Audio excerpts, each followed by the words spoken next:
Yes hello students. तो आज हम स्टार्ट करने वाले हैं हमारा class 9 mathematics question number 3 from exercise 1.5। Exercise 1.5 का हमने फर्स्ट एंड सेकंड क्वेश्चन हमने प्रीवियस वीडियोस में करवाया है। अब आज हम स्टार्ट कर रहे हैं क्वेश्चन नंबर 3।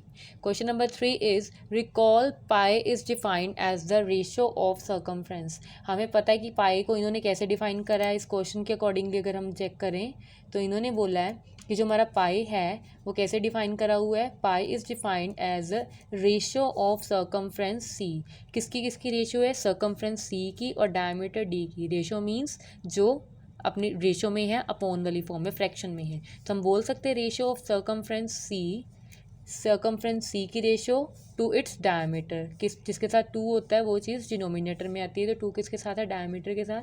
तो ये आ जाएगा डिनोमिनेटर में। सी से सर्कमफ्रेंस है एंड डी से डायमीटर है। That is pi is equal C by D, जो हमें गिवन भी है ऑलरेडी। ठीक है, तो उन्होंने बोला है कि अगर हम पाई को बोल सकते हैं कि पाई जो होता है वो रेशियो है सी अपॉन डी की। This seems to contradict the fact, ये कहते हैं कॉन्ट्राडिक्शन दिखा रहा है दैट पाई इज़ इरेशनल, कि ये पाई को इरेशनल नहीं प्रूव कर रहा है। क्यों? क्योंकि ये तो पी अपॉन क्यू की फॉर्म का बन रहा है ना, फ्रैक्शन में बन रहा है। How will you resolve this contradiction? तो कहते हैं कि हमारा जो पाई है वो है irrational, but according to statement जो इन्होंने कंडीशन दे रखी है हमारी, इसके अकॉर्डिंग तो हमारा रैशनल बन रहा है। तो हम क्या कर सकते हैं? तो हमें पता है कि हम पाई को लिख सकते हैं पाई इज इक्वल्स टू 22/7। हमें पता है हमारे पाई की 22/7 कौन सी वैल्यू है?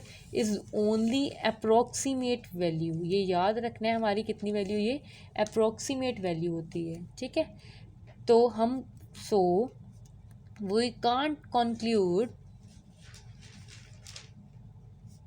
conclude that it is the form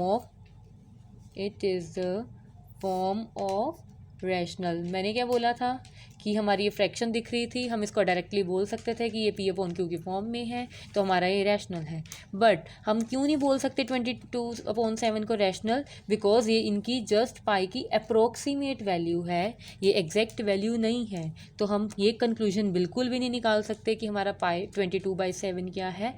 rational है। क्यों? क्योंकि ये वैल्यू अप्रोक्सीमेट है, एक्यूरेट वैल्यू या एग्जैक्ट वैल्यू नहीं है। तो हम क्या करेंगे? हमें पता है जो हमारा जबकि पाई है, पाई इज़ कैलकुलेटिंग, अगर हम पाई को कैलकुलेट कर रहे हैं इसकी एक्चुअल वैल्यू में, तो वो क्या होती है? As non terminating. तो हमारी जो वैल्यू आती है पाई की वो क्या आती है? Non terminating. और कैसे आती है? As pi is equals to 3.14159। तो हम कह सकते हैं हमारे जो पाई की एग्जैक्ट वैल्यू है वो 3.141 समथिंग आती है। और हमें पता है हमारी जो 22/7 है वो एग्जैक्ट वैल्यू नहीं है, तो हम रैशनल वाला कॉन्सेप्ट तो क्रॉस ही कर देंगे। तो हमें पता लग गया कि हमारा जो पाई की वैल्यू है वो नॉन टर्मिनेटिंग है। नॉन टर्मिनेटिंग मीन्स पाई की जो वैल्यू है एक्चुअल वो क्या है? इररेशनल है। तो हम बोल सकते हैं हैंस कि हमारा जो पाई है वो एग्जैक्टली इक्वल टू 22/7 नहीं होता। तो हम कह सकते हैं in conclusion that pi is irrational number. I hope guys आपको समझ आ गया आएगा। अगर आपको कोई भी बच्चे क्वेरीज हैं तो आप कमेंट्स में बता सकते हैं। ठीक है, okay, thank you so much, thanks for watching and subscribe our channel.